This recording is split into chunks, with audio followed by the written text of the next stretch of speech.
नमस्ते दोस्तों। समकालीन हिंदी कहानियों की श्रृंखला में आज सुनिए वरिष्ठ लेखिका सुमति सक्सेना लाल की लिखी हुई कहानी कौशल्या दी। मेरी जुबानी। मैं हूँ सीमा सिंह। सुबह सुबह फ़ोन मिला था। सुरेंद्र बोल रहा हूँ दीदी। सुरेंद्र? मैं कुछ समझ नहीं पाती कि ये किसका फ़ोन है। तभी उधर से फिर आवाज़ आई थी, एक बुरी खबर है, कौशल्या बुआ की डेथ हो गई। तब समझ आया था कि ये कौशल्या दी के कज़न का बेटा है, यहीं इंडियन ओवरसीज़ बैंक में मैनेजर है। अरे कब, कैसे, कहाँ थी वे आजकल? आज ही आधी रात को। आजकल भोपाल में राजन भाई के पास थी वे। तुम जा रहे हो भोपाल? जी, आज ही निकल रहा हूँ। मैं चुप रहती हूँ, समझ ही नहीं आता कि आगे क्या बोलूँ। कुछ देर लाइन पर रहकर सुरेंद्र ने अच्छा दीदी कहकर फ़ोन रख दिया था। फ़ोन रखकर मैं काफ़ी देर तक चुपचाप वहीं बैठी रहती हूँ। कौशल्या दीदी नहीं रहीं। उनके जाने से मातम मनाने जैसी कोई बात नहीं। ना जाने कितनी बार मन में आता रहा कि क्यों इतनी लंबी उम्र दे रहा है भगवान उनको। 80 साल की तो हो चुकी, किसको ज़रूरत है उनकी, खुद उनको भी तो नहीं। जब भी लखनऊ आती तो 2-4 दिन मेरे पास ज़रूर रहती और ना जाने कितनी बार कितनी तरह से कहती कि भगवान से मनाओ अब बुला ले मुझको। ना जाने मेरी तरफ क्यों नहीं देखता है वो। सोच कर अजीब लगता कि मैं यहाँ बैठी उनके बारे में सोच रही हूँ और वहाँ भोपाल में उनकी निर्जीव देह पड़ी होगी। कोई ऐसा नहीं जिन्हें उनके जाने की संवेदना देनी हो। इतनी बड़ी दुनिया में कोई नहीं उनके लिए रोने वाला। कितना पुराना परिचय था उनसे, 40 साल पुराना। तब मैं 21 साल की थी, जब कॉलेज में नौकरी के लिए पहले दिन पहुंची थी। मेज के एक तरफ सकचाई हुई सी बैठी थी। प्रिंसिपल मेरे साथ स्टाफ रूम तक आकर उपस्थित टीचर से मेरा परिचय कराकर चली गई थी। तभी वे स्टाफ रूम में घुसी थी। आपके डिपार्टमेंट की नई अपॉइंटी आ गई दीदी, किसी ने धीमे से बताया था। वासंती सिन्हा? उन्होंने प्रश्न सूचक निगाह से मेरी तरफ देखा था। जी। मैं उठकर खड़ी हो गई थी। उन्होंने अपने हाथ का बैग पास की कुर्सी पर रख दिया था और दोनों हाथ फैलाकर वे बहुत अपनेपन से मेरी तरफ बढ़ी थी।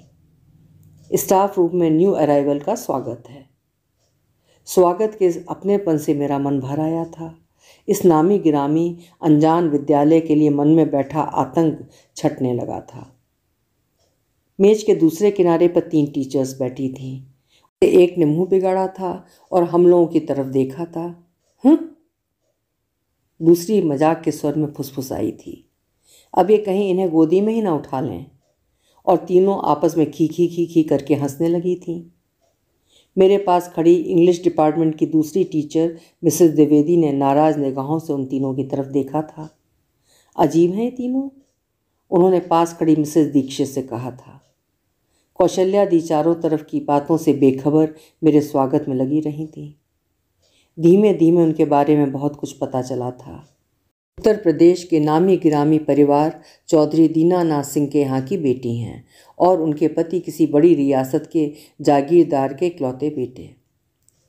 लखनऊ आकर क्यों रह रही हैं, इसके सबने अलग अलग कारण बताए थे।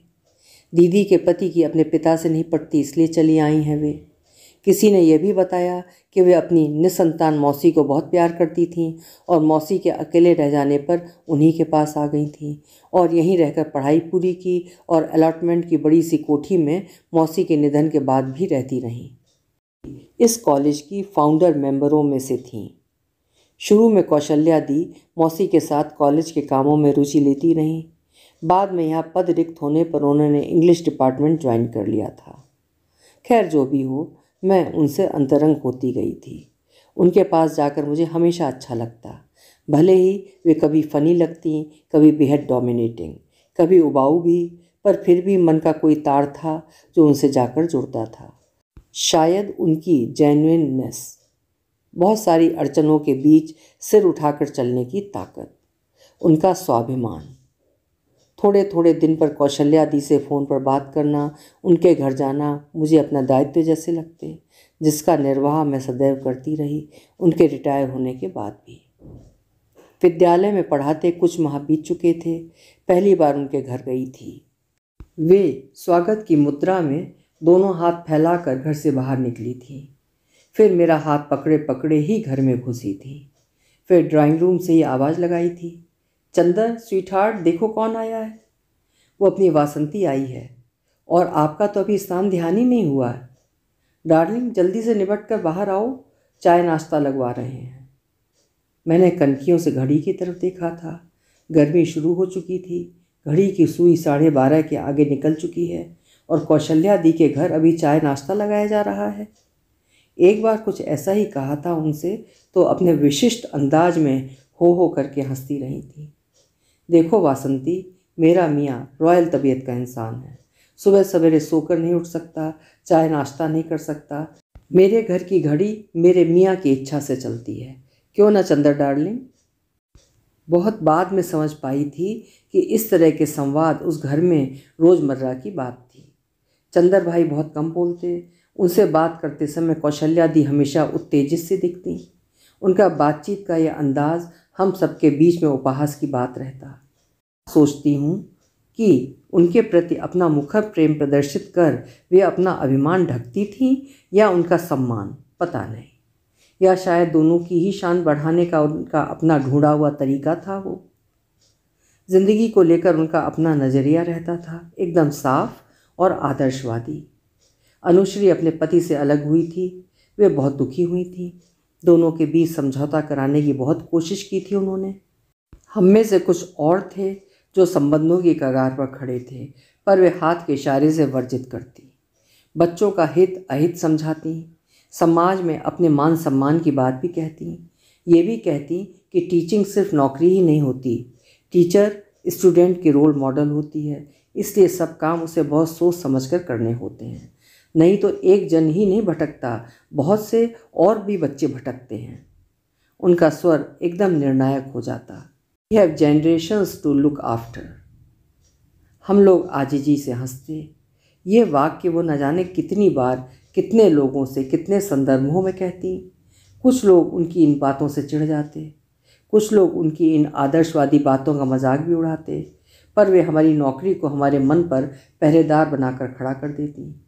अपनी समस्याओं को लेकर हम में से कभी किसी का मन बहुत विचलित होने लगता तो बहुत शांत भाव से समझाती, जैसे तसल्ली का रास्ता बताती हूँ। सुनो बेटा, अपने दुखों की गठरी भगवत अर्पण कर दो, वही संभालेगा सब कुछ। मैं उनकी तरफ देखती रह जाती। मैं जानती थी दीदी ने ऐसा ही तो किया है। बहुत संपन्न घराने की बेटी, उससे भी अधिक बड़े घराने की बहू, पर जिंदगी ने क्या दिया। रियासतों के सूत्र भी कंधे पर लदे बोझ थे, ये मैं इतने वर्षों की निकटता में अच्छी तरह समझ चुकी थी। राज गए, रजवाड़े गए, बस दिखावटी शान शौकत रह गई। कुछ घराने एकदम लुट चुके थे, उस पर चंदर भाई जैसे कर्मण्य इंसान 12 बजे तक सोकर उठते, शाम तक लंच और आधी रात को डिनर। पिता बेहद नाराज। माँ जब तक जीवित रहीं बेटे बहू पर अपना लाड़ दुलार बरसाती रहीं। साल में 2 बार अवश्य आती, पर उनके निधन के बाद वो सूत्र टूट गया। पिता आते तो अपने रौब दबदबे के साथ, रूठे से, उस घर में अजनबी से दिखते हुए, अजनबी सा मान सम्मान पाते हुए। वे आते तो कौशल्या दी के घर की सारी फाइन क्रॉकरी, चांदी के टी शर्ट, कटलरी, बर्तन बाहर आ जाते। वे पिता के सामने उनके बेटे की ऐसी शान बिखेर देती कि वे हतप्रभ रह जाते। ना कौशल्या दी ने कभी अपने श्वसुर को अपने अभाव, अपनी परेशानियां बयान की थीं, और न कभी राय साहब ने ही उनकी तरफ मदद का हाथ बढ़ाया था। दोनों ही दूसरे से पहल की प्रतीक्षा करते रहे। आत्माभिमान की शह और मात के इस खेल के बीच शायद दोनों ही पक्ष एक दूसरे से आहत थे, और शायद दोनों ही एक दूसरे का बहुत आदर करते थे। और चंदर भाई, ये स्थितियां भले ही उनके कारण जन्मी हों, पर उनके आगे उनकी कोई भूमिका नहीं थी। राय साहब प्रतीक्षा करते ही इस दुनिया से चले गए, पर दोनों ही जन एक दूसरे के सामने खुल नहीं पाए। उनके निधन पर कौशल्या दी काफ़ी दिनों के लिए गई थी। रियासत सरकार पहले ही जब्त कर चुकी थी। घर का सारा सामान उन्होंने अपनी दोनों ननदों और उनके बच्चों को सौंप दिया था। हवेली का काम चंदर भाई को निपटाना था। उनके लौट कर आने पर मैं गई थी उन दोनों से मिलने। कौशल्या दी अपनी आदत के विपरीत काफ़ी चुप गुमसुम सी लगी थी। ऐसा लगा था जैसे वे सारी जिम्मेवारियों से मुक्त एकदम शांत हो गई हों। चंदर भाई अभी नहीं आए थे, हवेली के लिए डील तय करनी है इसलिए वहीं रुक गए थे। मुझे अजीब लगा था कि फिर दीदी ने आने की इतनी जल्दी क्यों की। वे रिटायर हो चुकी हैं, यहाँ उन्हें कोई काम नहीं। वैसे भी चंदर भाई के घर बाहर के सभी काम अभी तक वे ही निपटाती आ रही थीं। दीदी से कहा था तो वे बेहद सुस्त सा हंस दी थी। नहीं बेटा, चंदर उसके मालिक हैं, जैसा चाहें जो चाहें करें, मैं कहाँ बीच में आती हूँ, मेरा अब वहाँ क्या काम। इसके बाद उन्होंने उस विषय में कोई बात नहीं की थी। हफ्ते 10 दिन बाद मैं उनके पास बैठने के लिए फिर चली गई थी। वो पिछली बार की तरह सुस्त तो नहीं लग रही थीं, पर अपनी आदत के अनुसार चपल वाचाल भी नहीं थी। तभी चंदर भाई का फ़ोन आया था। वो बहुत प्यार से उनका हालचाल पूछती रही थी। तभी उधर से कुछ कहा गया था और दीदी की आवाज़ में तीखापन आ गया था। देखिए चंदर जी, उस हवेली के बारे में कोई बात करना नहीं चाहती मैं, कोई भी, कैसी भी। I will not. आपने मुझे बता दिया था कि वो आपकी प्रॉपर्टी है, उससे जो पैसा मिलेगा वो भी अकेले आपका है। मुझे उससे कोई मतलब नहीं होना चाहिए तो वही सही। वैसे भी खैर छोड़िए। फिर वे उनसे इधर उधर की बात करती रही थी। अच्छा डार्लिंग, अपना ख्याल रखना। मैं चुपचाप बैठी रही थी। उनका इतनी जल्दी लौट आना, उनकी उदासी, उनके स्वर की थकान, सबका कारण मुझे समझ आ गया था। ये भी समझ आ गया था कि उन्होंने हथेली के एक भी सामान पर हाथ क्यों नहीं लगाया, निशानी की तरह भी अपने लिए कुछ नहीं रखा। काफ़ी दिन बाद चंदर भाई खाली हाथ लौट आए थे। हवेली के सेल पर सरकार की तरफ से स्टे ऑर्डर आ गया था। राय साहब के पितामह को वो हवेली किसी मुग़ल बादशाह ने उपहार स्वरूप दी थी। उसे हेरिटेज प्रॉपर्टी घोषित कर दिया गया था और उस पर से परिवार के सारे अधिकार निरस्त कर दिए गए थे। लौटने के बाद चंदर भाई वकीलों से राय मशवरा, मुकदमे का मसविदा और स्टेट डिपार्टमेंट के चक्कर लगाने में व्यस्त हो गए थे। इतना व्यस्त उन्हें मैंने पहले कभी नहीं देखा था। और कौशल्या दी उनकी देखभाल और खातिर में लगी रही थी। यूनिवर्सिटी की परीक्षाएं शुरू हो गई थीं और मैं काफ़ी समय के लिए उसमें व्यस्त हो गई थी। कौशल्या दी के घर जाने का समय ही नहीं मिला और ना ही वे मेरे घर आईं और ना उन्होंने फ़ोन ही किया। एक दिन समय निकाल कर उनके घर पहुंची थी। वे कोई लिस्ट बना रही थीं और बहुत सुस्त लग रही थीं, एकदम पराजित और पस्त हाल। मैंने पूछा था क्या लिख रही हैं, तो धीमे से हंसकर उन्होंने कागज़ समेट लिए थे। मेरी बात का कोई जवाब नहीं दिया था। फिर मैंने भी कुछ नहीं पूछा। वो बहुत धीमे स्वर में मुझसे बात करती रही थीं, उखड़े ढंग से, जैसे कुछ और सोच रही हूँ। मैंने उनसे सुस्त होने का कारण जानना चाहा था। वे खिड़की के बाहर देखती रही थीं, जैसे किसी गहरी सोच में हो, जैसे अपनी बात का सूत्र पकड़ पाने में कठिनाई हो रही हो। उन्होंने मेरी तरफ देखा था और उनकी आवाज़ भर्रा गई थी। बासंती, मैं चंदर से अलग हो रही हूँ।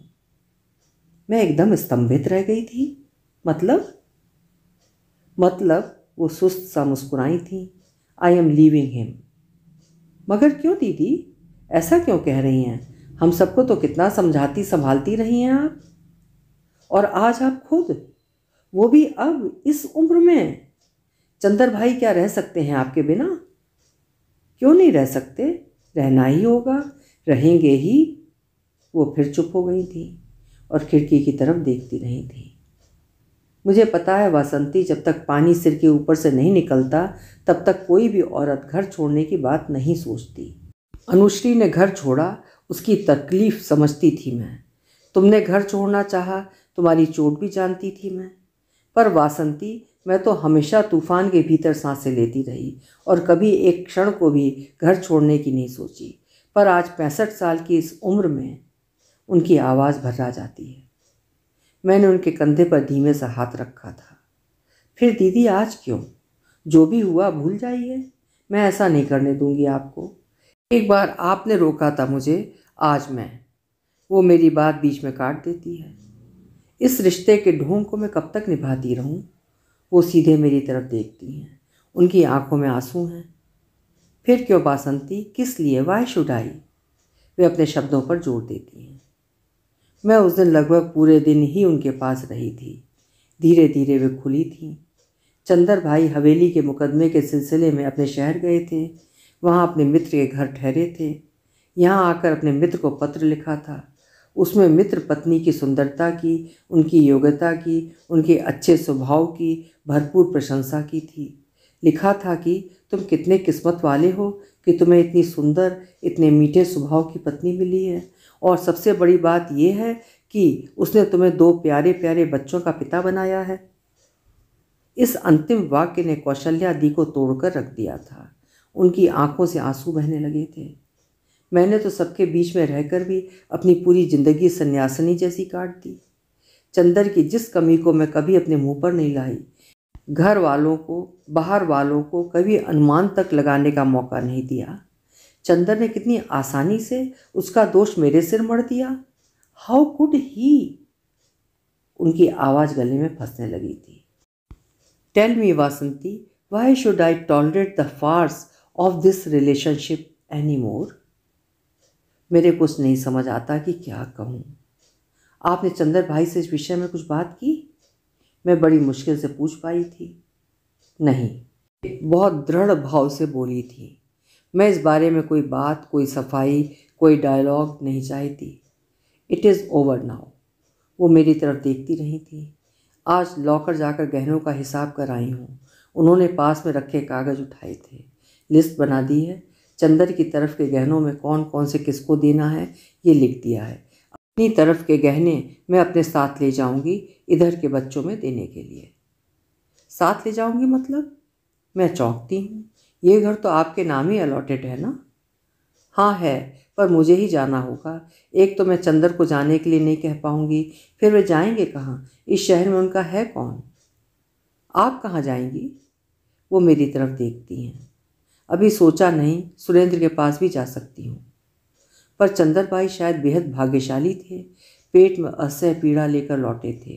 पेट में शायद अल्सर था जो फट गया था। कौशल्या दिन की सेवा में जुट गई थी।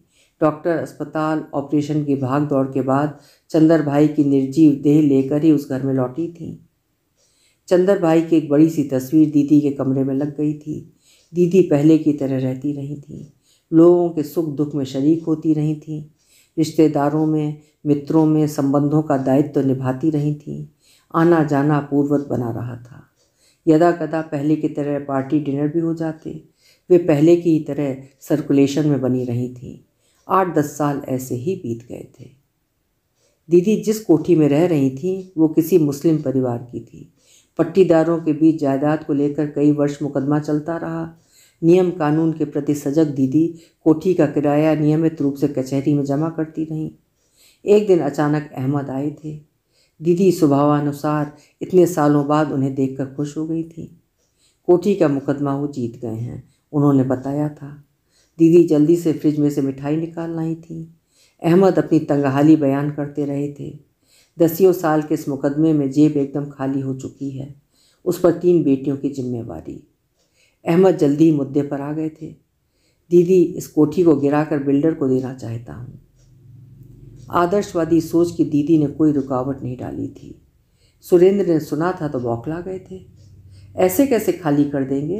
हुआ आप मुझे डील कर लेने दीजिए उससे। आप एकदम अलग हो जाइए। इतना बड़ा कैंपस खाली करने के नाम पर किराएदार पूरा पूरा फ्लोर ले रहे हैं, लाखों रुपया ले रहे हैं। कौशल्या दी ने हाथ के इशारे से वर्जना की थी। सुरेंद्र, ऐसी बातें मुझे पसंद नहीं। न मेरे सामने तुम ऐसी बकवास फिर करना कभी। इस कोठी के सहारे हमारी और चंदर जी की ज़िंदगी इतने आराम से कट गई। इतना बड़ा घर, इतना बड़ा कंपाउंड, बाग बगीचा, 5-5 सर्वेंट क्वार्टर। उसके शुक्रगुजार होने के बजाय उसे परेशान करें हम? दोनों के बीच कहासुनी बढ़ती गई। सुरेंद्र ने लाचार क्रोध में दांत किटकिटा लिए थे। वो धीमे से बड़बड़ाए थे। अपनी औलाद होती तब देखते। पर दीदी ने सुन लिया था। वो क्रोध से फट पड़ी थी। अपनी औलाद होती तब भी उसे बेईमानी की कमाई देकर न जाती मैं। सुरेंद्र चले गए थे। शायद उन दोनों के संबंधों के ऊपर ये आखिरी चोट थी। कभी कौशल्या दी सुरेंद्र के पीछे दीवानी रहती थी। कभी ऐसा लगता था कि उनकी दुनिया सुरेंद्र के ही चारों ओर घूमती है और सुरेंद्र बुआ के चारों तरफ मंडराते रहते।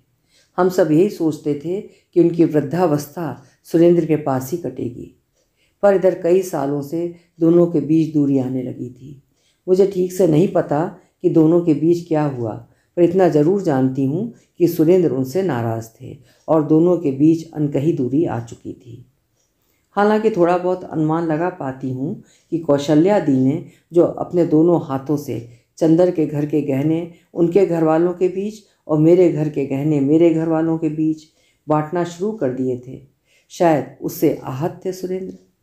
भले ही उनको गहनों का लालच ना भी रहा हो, पर इतना तो सच है कि उन्होंने सुरेंद्र को भी सारे लोगों के बीच बनी हुई पंक्ति में खड़ा करके अपने संबंध को खास से आम का दर्जा दे दिया था। सुरेंद्र का आहत होना स्वाभाविक ही था। मिसेस चौधरी कौशल्या दी की अच्छी मित्र थी। उन्होंने समझाया था उन्हें, अपनी ज़िंदगी में ही अपने हाथ ऐसे खाली मत करो कौशल्या, ना जाने कितनी लंबी ज़िंदगी हो और ना जाने कितनी ज़रूरतें पड़ें। वैसे भी थोड़ा थोड़ा सबको देने के बजाय एक को वारिस मान लोगी तो तुम्हारा मन भी नहीं भटकेगा इधर उधर, और वो भी तुम्हारे लिए जिम्मेदारी समझेगा। मगर अपने आदर्शों में जिद्दी, हद दर्जे की अव्यवहारिक कौशल्या दी ने कुछ नहीं सुना था। नहीं जी, मैं कौन हूँ कुछ सोचने वाली, मेरा क्या है उसमें, मैं तो जिस तरफ से गहने मिले थे उसी तरफ के बच्चों में बांट दूंगी, और जब इन्हीं लोगों को जाना है तो अपने हाथ से दे जाने की खुशी ही पालूं। और घर की हर शादी में वे रिश्ते की निकटता के हिसाब से हीरे पन्ने के सेट से लेकर भारी हल्की सभी चीज़ें बांटती चली गई थीं। अंत तक आते आते उनकी झोली लगभग खाली हो चुकी थी। उनके पास शरीर पर रहने वाले एक आध हीरे के टॉप्स, अंगूठियाँ और सोने की कुछ चूड़ियाँ और चांदी के बर्तन मात्र रह गए थे। चांदी का काफ़ी कुछ सामान राय साहब के बेटे बहू के तदनुरूप घर के रख रखाव को जुटाने में खर्च हो चुके थे। अपने उन खुले हाथों से अपनी ऊंची हैसियत का भ्रम कब तक निभा सकती थीं वे। बहुत से खानदान वाले उनकी स्थिति समझने लगे थे शायद, और शायद उनसे कतराने भी लगे थे। कौशल्या दी घर खाली करने की तैयारी करने लगी थी। मैंने पूछा था, दीदी अब कहाँ जाएंगी? देखो, वे सोचने लगी थी। फिर उन्होंने आसमान की तरफ हाथ कर दिए थे। वही सोचेगा, अब उसी ने मेरी निभाई है अभी तक, आगे भी निभाएगा। फिर हंसने लगी थी। कोई इतना बुरा भी नहीं किया उसने, अच्छा ही किया है। मैं परेशान होने लगी थी। वे आगे क्या करेंगी ये उन्हें स्पष्ट ही नहीं था अभी तक। सगे संबंधियों में सबको पता चल चुका था कि वो घर खाली कर रही हैं। शायद वो कहीं से निमंत्रण आने की प्रतीक्षा कर रही थीं। उन्होंने जो भी सोचा हो मुझे पता नहीं, पर अंततः उनकी बड़ी ननद के बेटे उन्हें जयपुर से आकर सादर अपने साथ ले गए थे। 8-10 माह बाद पता चला था कि वो अपनी दूसरी ननद के बेटे के पास भोपाल चली गई थी। बीच बीच में उनके पत्र आते रहे थे। कभी कभी मैं उनसे फ़ोन पर बात भी कर लेती थी। दीपू की शादी में मैंने उन्हें बहुत आग्रह से बुलाया था। उन्होंने आने का वायदा भी किया था, पर आ नहीं सकी थी। शादी के 2 माह के भीतर ही विक्रम नहीं रहे। सूचना पाते ही दीदी का फ़ोन आया था। थोड़े थोड़े दिन के अंतर पर पत्र भी आते रहे थे। एक दिन अचानक कौशल्या दी का फ़ोन मिला था। वो सीधे मुद्दे पर आ गई थी। तुम्हारे पास आ रही हूँ वासंती, तुम्हारे ही पास रहूँगी अब। उन्हें शायद मेरे ऊपर भरोसा था, इसलिए बिना कुछ पूछे, बिना मुझे टटोले उन्होंने अपना निर्णय मुझे सुना दिया था। कुछ क्षण को मैं कुछ समझ नहीं पाई थी। मैं हकला गई थी। दीदी कब आ रही हैं आप? एकदम फौरन, कल चलना चाह रही हूँ। मैं हड़बड़ा गई थी। नहीं दीदी, मैं आजकल घर रेनोवेट करा रही हूँ। पूरा घर उघड़ा पड़ा है, कमरों के खिड़की दरवाजे तक खुले पड़े हैं, खड़े होने लायक जगह तक नहीं है घर में। मैं खुद शाम को अंबिका के घर चली जाती हूँ। उनका स्वर एकदम बुझ गया था। अच्छा। शाम को रोज़ की तरह मज़दूरों को निपटा कर मैं अंबिका के घर पहुँची थी। नहा धोकर निकली तो चाय की ट्रे के साथ अंबिका मेरे पास आ बैठी थी। क्या बात है, बहुत थक गई हो? नहीं, तब भी मैं अपने में ही उलझी रही थी। तुमने भी माँ, न जाने क्यों घर ठीक कराने का यह प्रोजेक्ट अकेले अपने बूते पर छेड़ लिया। रिटायर होकर थोड़े दिन चैन से बैठती सो नहीं, उससे पहले ये आफत बैठा ली सर पर। मैं उसकी बात का कोई जवाब नहीं देती। आज भोपाल से कौशल्या दी का फ़ोन आया था। अच्छा, कैसी हैं वो? मैं अंबिका से निगाह बचाते हुए प्याले में चाय ढालने लगती हूँ। मेरे पास शिफ्ट करना चाहती हैं। वो चौंक कर मेरी तरफ देखती है। शिफ्ट करना चाहती हैं? मतलब हमेशा के लिए आना चाहती हैं वे? मैं तब भी उसकी तरफ नहीं देखती। शिफ्ट करने का मतलब हफ्ते 10 दिन के लिए तो आना नहीं होता ना। सो तो ठीक है माँ, तुमने हाँ तो नहीं कर दी कहीं? मैं हड़बड़ा जाती हूँ। मौसी ने मुंह खोलकर कहा है बेटा, मैं ना तो नहीं ही कर पाऊंगी। कैसी बात कर रही हो माँ? तुम्हारे पास कोई हेल्प नहीं, कोई सुविधा नहीं, खुद बीपी और शुगर की पेशेंट हो, फिर जानती ही तो हो मौसी की झक को। उनके सगे तो झेल नहीं पाते उनको। साल 2 साल में कभी 4-6 दिन तुम्हारे पास आकर रह जाती हैं सो ठीक है, पर तुम्हारी इस हेल्थ और इस उम्र में इतनी बड़ी जिम्मेवारी, इतना बड़ा बंधन। अब रिटायर हुई हो फुर्सत से, पापा भी नहीं है, अब अपने बच्चों के पास रहो, मामा मौसी के पास जाओ तो अपने पैर में बेड़ी डालकर बैठ जाओगी। सब चाहते हैं तुम उनके पास आओ रहो, पर सोचो माँ, तुम कौशल्या मौसी को तो साथ बांध कर नहीं ले जा सकती ना ही वे सबके पास जा सकती हैं। अंबिका की कोई बात गलत नहीं, मैं उसकी किसी बात को काट नहीं सकती, इसलिए मेरे पास कुछ जवाब देने के लिए है भी नहीं। पर वो मेरी मजबूरी नहीं समझ रही, मेरे नज़रिए से स्थिति को नहीं देखना चाह रही।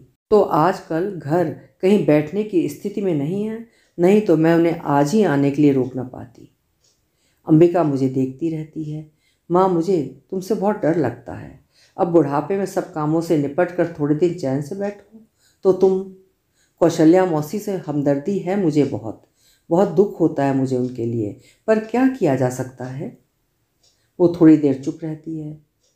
फिर माँ, यदि मौसी को बुला लिया तुमने तो हमारे लिए तो वो घर बंद। मैं चौंक कर उसकी तरफ देखती हूँ। क्यों? तुम्हारे लिए घर क्यों बंद हो जाएगा? और नहीं तो क्या, सोचो 2 बेडरूम का तुम्हारा घर है। वैसे भी तुम क्या सोचती हो कि मौसी एकदम अकेली आएंगी? उनके साथ उनका सामान नहीं होगा, उनका ज़रूरी सामान भी और फालतू भी। गुड़िया की तरह सजा कर तुम अपना घर रखती हो, फिर क्या मौसी से कह पाओगी कि इतना रखिए और ये फेंक दीजिए? मैं उस रात सो नहीं सकी थी। सारी रात उधेड़ बुने बीती थी। फिर लगा था चलो अभी तो घर में काम ही लगा है, भगवान से मनाती रही थी कि इस बीच में इस समस्या का समाधान ही कर दें। क्या उससे पहले मैं उनके अंत की कामना कर रही थी? नहीं, पता नहीं। दूसरे दिन मैं सवेरे सवेरे मजदूरों के आने से पहले अपने घर आ गई थी। पूरे दिन मुझे बेटे बहू भाई बहनों के फ़ोन आते रहे थे। लगता है अंबिका ने सभी से बात की है, तरह तरह से हर एक का एक ही सवाल और एक ही राय कि ये हिमाकत मत करना। सब ने तरह तरह से ये भी समझाया था कि वो कोई अकेले नहीं आएंगी, लखनऊ की हैं, उनके साथ उनके रिश्तेदारों का मित्रों का आना जाना होगा, उनके साथ उनका बुढ़ापा आएगा, बीमारियां आएंगी, इन सबको झेलते झेलते पस्त हो जाओगी। घर पर अकेले बैठे बैठे मैंने कौशल्या दी को लंबी सी चिट्ठी लिखी थी। वो आने के लिए मना नहीं लिखा था, ये भी लिखा था कि आज मेरी माँ जीवित होती तो मेरे पास ही रहती, पर साथ ही अपने साथ रहने की मुश्किलें भी दबे छिपे तौर पर लिख ही दी थी। उनकी लॉन के बड़े बड़े घरों में रहने की आदत है और मेरा ऊपर की मंजिल पर 2 बेडरूम का फ्लैट है जिसमें बालकनी तक नहीं है। वो हमेशा नौकर चाकरों के बीच में रही हैं, पर मेरे पास तो सुबह शाम आने वाली मेहरी धोबिन मात्र है। पर वो पत्र मैंने पूरा नहीं किया था, भेजने का तो सवाल ही नहीं है। उनको इस तरह के 2-3 पत्र मैंने कुछ कुछ दिन के अंतर पर और लिखे थे, किंतु भेजे कभी नहीं। रात को दीपू का फ़ोन फिर आया था। झिझकते हुए कहा था, माँ, मैं मौसी के छोटे जीवन की इच्छा नहीं कर रहा, पर तब भी सोचो अगर अपनी माँ और मौसी की तरह 90-95 साल जी गई तो क्या करोगी, कैसे करोगी? रात बिरात ज़रूरत पड़ गई तो किसे बुलाओगी, कैसे मैनेज करोगी?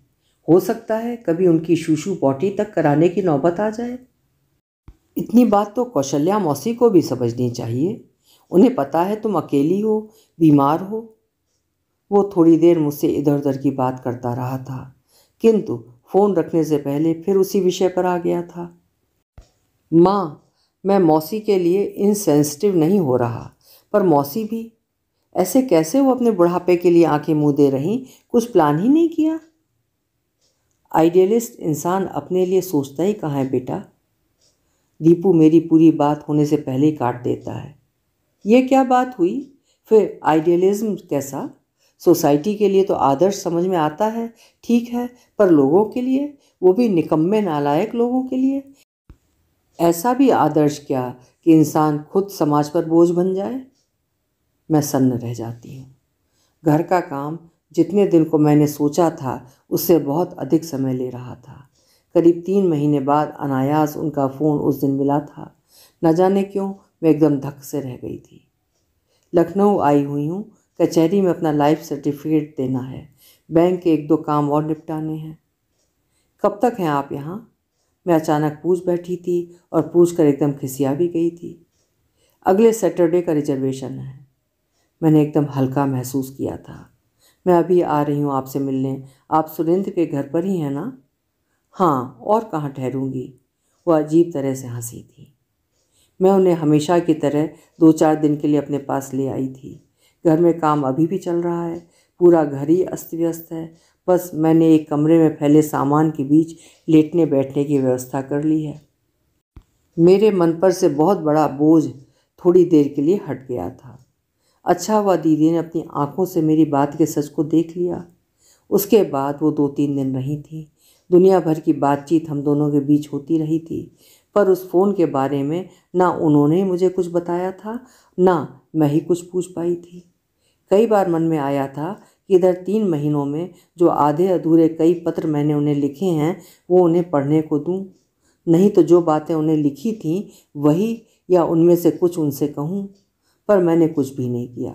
ऐसा लगा था जैसे उस विषय को लेकर वे मुझसे और मैं उनसे बचते रहे थे। आज अफसोस होता है कि मैंने उनसे बात क्यों नहीं की थी। घर मेरा था, जीवन मेरा था, सुविधा असुविधा भी मेरी थी, कौशल्या दी से संबंध भी मेरा था। बच्चे और भाई बहन उस बीच में कहाँ आते थे? भाई बहन कौशल्या दी से मेरी अंतरंगता को नहीं समझ सकते थे और बच्चे मुझसे एक पीढ़ी आगे आज की सोच में पले बढ़े, पर मुझसे वो चूक क्यों हो गई? आज कौशल्या दी इस दुनिया में नहीं है। मैं उनकी कहानी लिखने बैठी हूँ। सोचती हूँ कौन सा शीर्षक दूंगी इस कथा को। शायद मानिनी, अभिमानिनी या कुछ ऐसा ही विशेषण सबसे उपयुक्त था उनके व्यक्तित्व के। पर कहाँ? इस पिछले 1 वर्ष में कितनी बार, कितनी तरह से उनका कितना मान टूटा मुझे नहीं पता। आज सोचती हूँ पता नहीं क्या हुआ था उस दिन उनके साथ। कुछ तो हुआ था जो उस दिन इस कदर हड़बड़ा कर मुझे फ़ोन किया था उन्होंने। क्या पता किसी की बात से बहुत अधिक आहत हुई हों वो। क्या पता किसी ने अपमानित ही किया हो उन्हें। पता नहीं कितनी घुटन, कितना असहाय महसूस किया था उन्होंने। शायद सारे रास्ते बंद देख कर ही फ़ोन किया होगा उन्होंने मुझे। जाने अनजाने मान तो मैंने भी भंग किया ही उनका। काश मैं समय को पीछे लौटा पाती, अपने अपराध का प्रतिकार कर पाती। काश। अभी आप सुन रहे थे एक बेहद अच्छी और मानवीय मूल्यों के हर पहलू को उजागर करती हुई कहानी कौशल्या दी, जिसे लिखा था सुमति सक्सेना लाल जी ने। आशा है कहानी आपको पसंद आई होगी। अगर कहानी पसंद आई है तो लाइक ज़रूर करिएगा। कल फिर मिलेंगे ऐसी ही किसी बेहतरीन कहानी के साथ। आपका समय शुभ हो।